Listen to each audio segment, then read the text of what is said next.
जय भीम, जय संविधान, जय भारत। साथियों, आज 25 जनवरी भारत के गणतंत्र दिवस से एक दिन पहले आज हम चर्चा करेंगे भारत के संविधान पर। 26 जनवरी 1950 को भारत का संविधान लागू हुआ, पूरे फोर्स में, पूरी शक्ति के साथ। और उस भारत के संविधान को लागू करने की जिम्मेदारी पहली सरकारों से लेकर के और आज तक की सरकारों तक की थी। हम आकलन करेंगे कि क्या आज उस भारत के संविधान ने जो इस देश के कमजोर वर्गों को,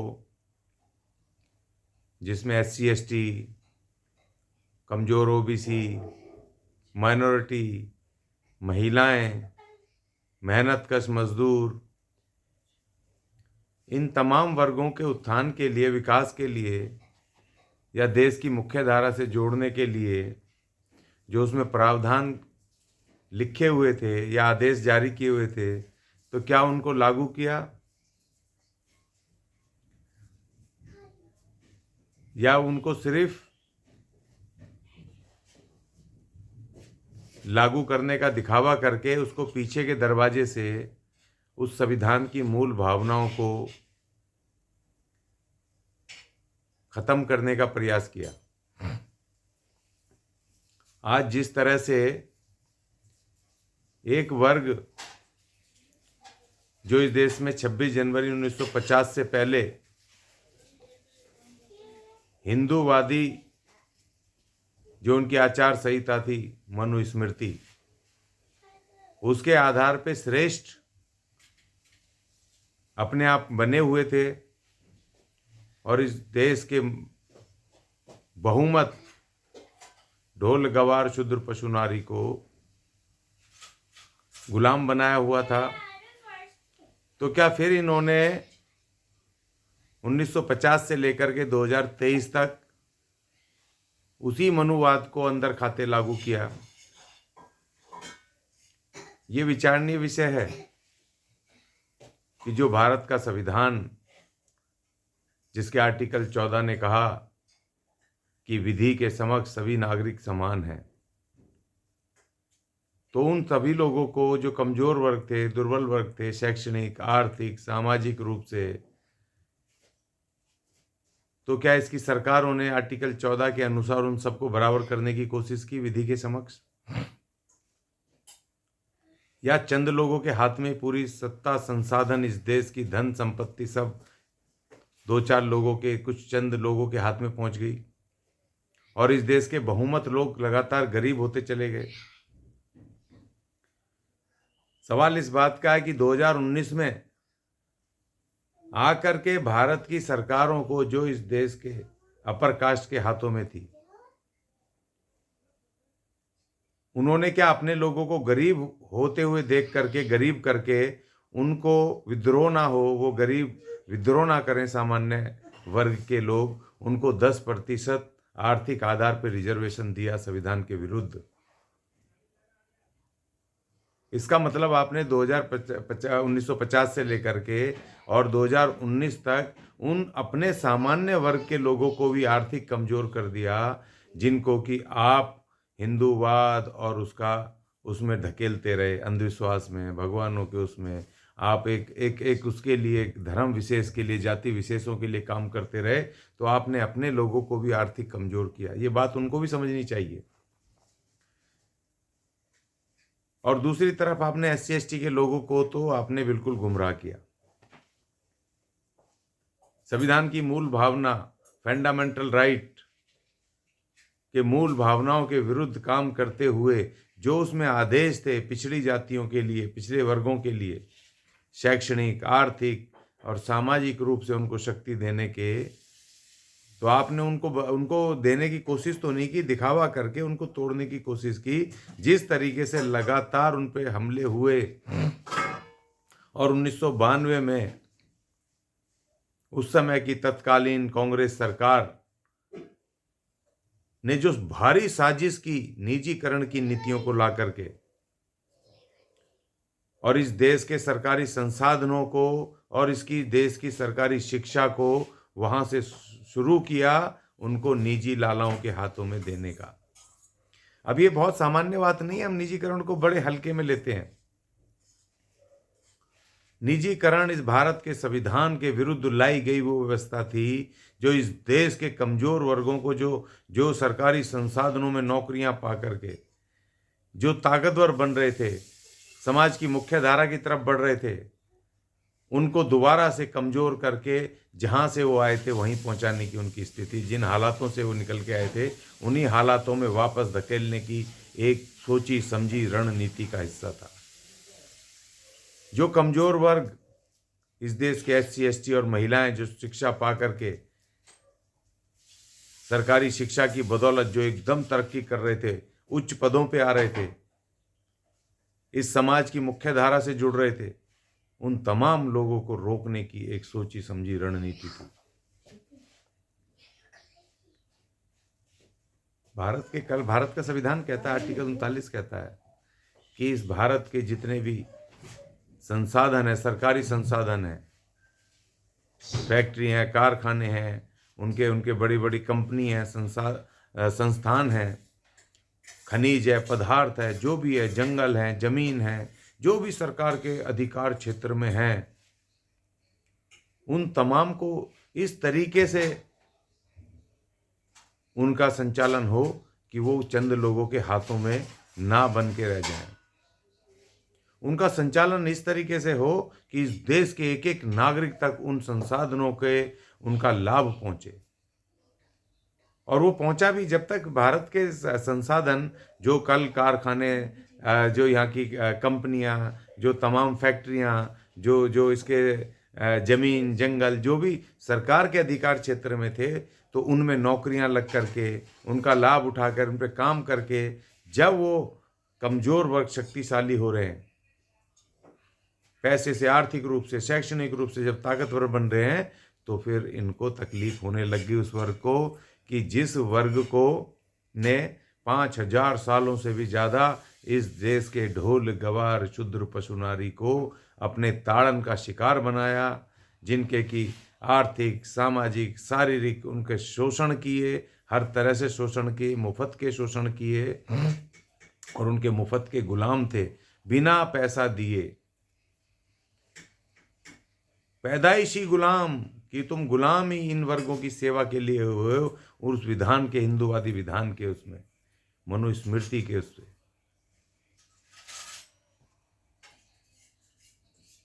आज जब हम देखते हैं, आज 25 जनवरी 2023, आज शाम को राष्ट्रपति जी का भाषण होगा, अभिभाषण होगा। इस देश के SC ST ने क्या क्या क्या कसूर किया भाई?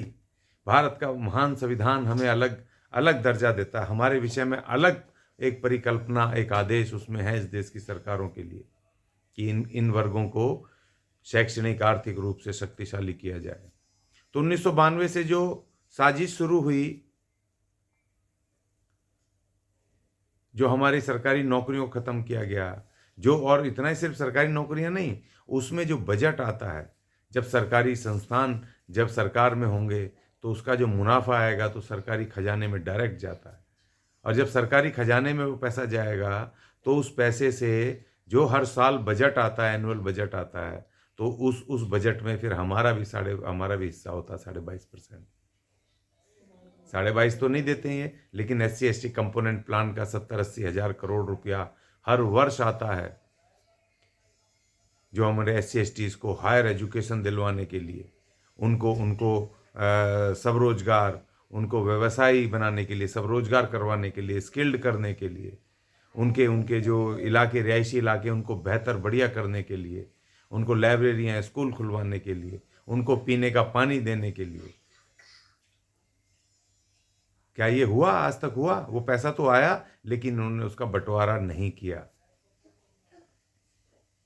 हम जो इस देश के अंदर SC ST 95% से ज़्यादा लोग जो भूमिहीन हैं इस देश में, यहाँ तक कि जो गांव देहातों में हमारे घर भी थे, वो घर भी हमारे नाम पर नहीं है, उनकी रजिस्ट्री आज तक भी हमारे पास नहीं है।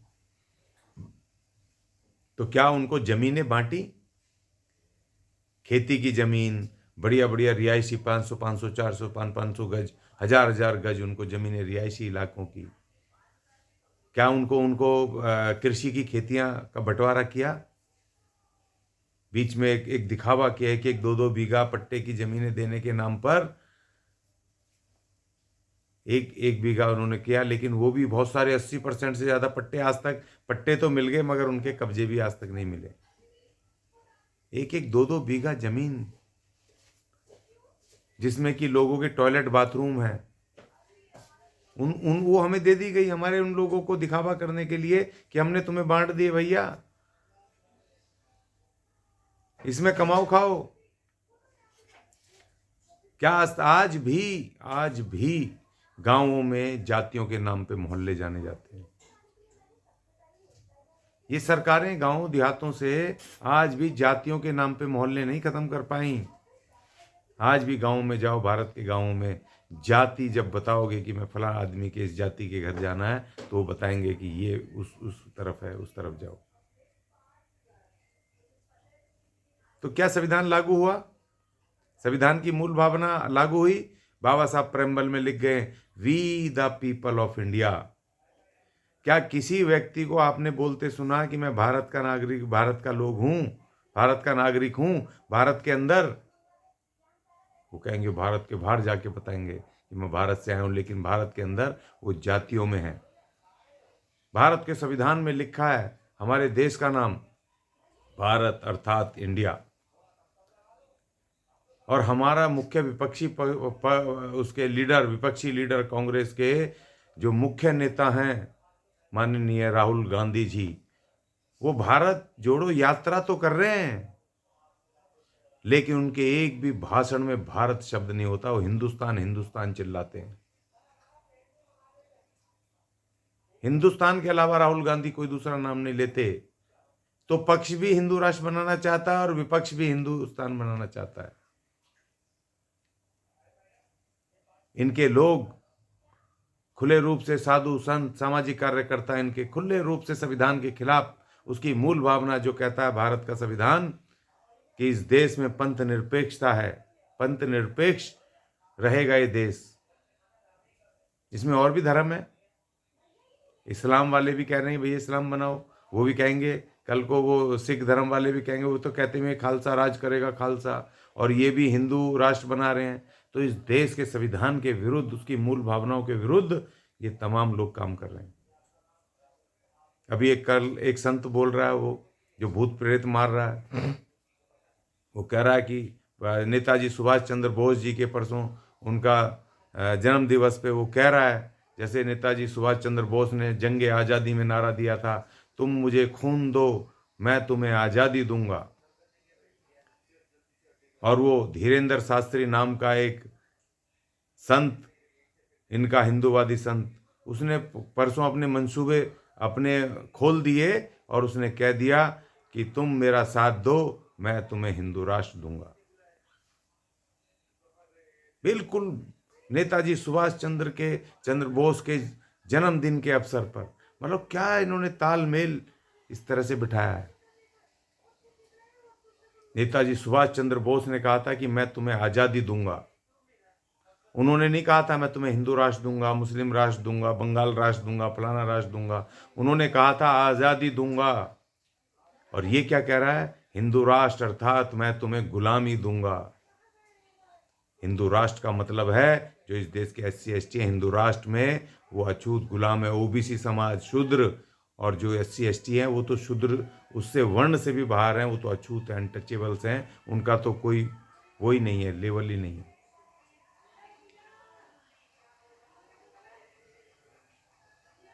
किस तरह से ये प्रयोग करते हैं, हमारे दिमागों में चलाते हैं, और हमारे लोग इस बात को नहीं समझते। हमने प्रचार शुरू किया भारत के संविधान को बताने का, लोगों को पता नहीं है भारत का संविधान उसमें क्या लिखा है, और कहते हैं संविधान खराब है। भाई पढ़ तो लो, पहले देख तो लो। आज इंटरनेट से लेके हर जगह पढ़ा हुआ है, हिंदी में, किसी भी भाषा में, देखो संविधान को। हम संविधान चालीसा के माध्यम से जगह जगह जा रहे हैं। जहाँ भी मैं जाता हूँ पूछता हूँ, भैया तुम्हें संविधान पता है, देखा है संविधान, पढ़ा है? तो लोगों को पढ़ा नहीं है लेकिन संविधान खराब है। तुमने पढ़ा नहीं, समझा नहीं, लेकिन संविधान खराब है। चंद लोगों ने ये परसेप्शन बना दिया घूम घूम के, संविधान तो खराब है। हाँ भाई, उनके लिए तो खराब है ना, बिल्कुल उनके लिए खराब है, जो इस देश में 99% लोगों को गुलाम बना रखा था, जिन्होंने, जो एक छत्र स्वयंभू भगवान के चेले बने हुए थे और वो उनके ठेकेदार बने हुए थे, और सबको ढोल गवार शूद्र पशु नारी सब उनके गुलाम थे, पैदाइशी गुलाम। तो उनको तो तकलीफ होगी, उनके तो खिलाफ होगा ना। लेकिन जो ढोल गवार शूद्र पशु नारी हैं, वो भी उन्हीं की सुर में सुर मिलाने लग गए, जो जो गुलामी से निकल के आज़ादी की सांस ले रहे हैं, आज अपनी आज़ादी के विरुद्ध उन्हीं लोगों के गुलाम बनने के लिए उनके पीछे खड़े हो गए। ये सबसे दुख की बात है, अफसोस की बात है। भाई, हिंदू राष्ट्र की जरूरत नहीं है। भारत राष्ट्र पंथ निरपेक्ष राष्ट्र है। सब जातियों को, धर्मों को, सब पंथों को, सब भाषाओं को, सब जेंडर को, हर चीज को बराबर इक्वल राइट है इसमें। हम क्यों इसको बदलेंगे भाई? अभी अभी इस देश के मुख्य न्यायाधीश, मौजूदा मुख्य न्यायाधीश ने, चंद्रचूड़ साहब ने कहा कि भारत की प्रस्तावना ध्रुव तारे की जैसी चमक है उसकी। इस देश के मुख्य न्यायाधीश इस देश के संविधान की प्रस्तावना को महानतम बता रहे हैं, ध्रुव तारे की जैसे उसकी वो कर रहे हैं, बराबरी कर रहे हैं, तुलना कर रहे हैं।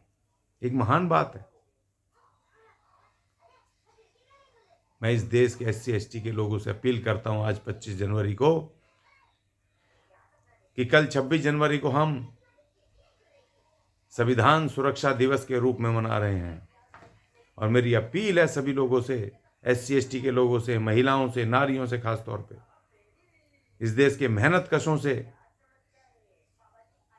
जिनको कि इस देश के संविधान ने मिनिमम वेजेस दिया, न्यूनतम वेतन दिया, ID एक्ट दिया, न्यूनतम वेतन, तनख्वाह की गारंटी, इतना वेतन देना पड़ेगा, वेतन की गारंटी, कानूनी अधिकार।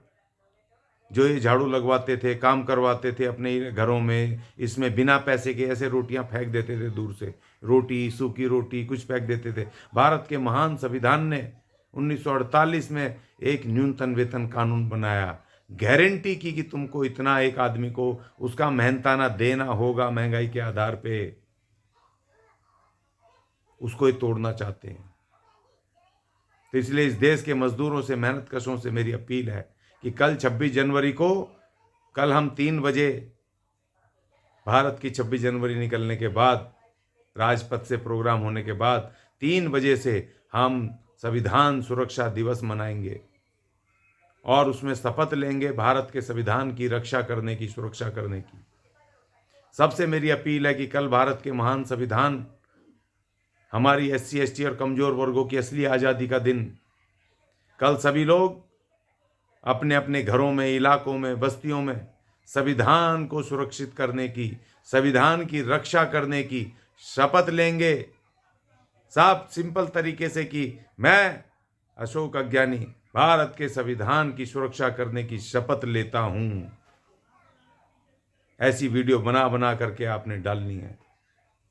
रील बनाओ, वीडियो बनाओ, यूट्यूब पे डालो, सोशल मीडिया पे डालो, और डालो दबा करके। बताओ इन मनुवादियों को, चंद मनुवादियों को, जिनको तकलीफ हो रही है कि एक जो इनका पैदाइशी गुलाम था आज इनकी बराबर बैठा। इनकी बराबर ही नहीं, संविधान की कृपा से वो उससे ऊपर बैठा, उस पदों पे बैठा अपनी योग्यता से। वो अधिकारी बन रहा है, वो सांसद बन रहा है, विधायक बन रहा है, वो राजनीतिक पार्टी बना रहा है, वो जमीनें खरीद रहा है, कोठियां बना रहा है, कारों में चल रहा है। इनको तकलीफ हो रही है। अपने आप को गुलाम बनाने वालों को शक्ति मत दो। मैं बार बार कह रहा हूं कि अपनी आजादी के उस आदेश को, उसको बचाओ, उस आदेश को बचाओ, अपनी आजादी को बचाओ।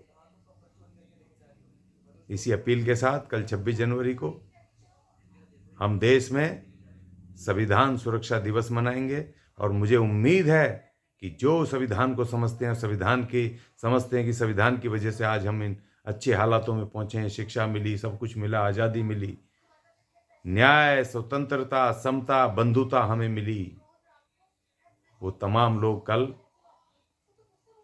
भारत के संविधान को सुरक्षा की शपथ लेंगे, संविधान को अपने आज़ादी के दिवस के रूप में मनाएंगे और अपनी शपथ लेकर के वीडियो बनाएंगे। और शाम को अंधेरा जब होता है तो सब लोग अपने घर के बाहर एक दिया, एक मोमबत्ती जरूर जला करके संविधान और बाबा साहेब का धन्यवाद अदा करेंगे। जय भीम, जय संविधान, जय भारत। 26 जनवरी की सबको गणतंत्र दिवस की शुभकामनाएं।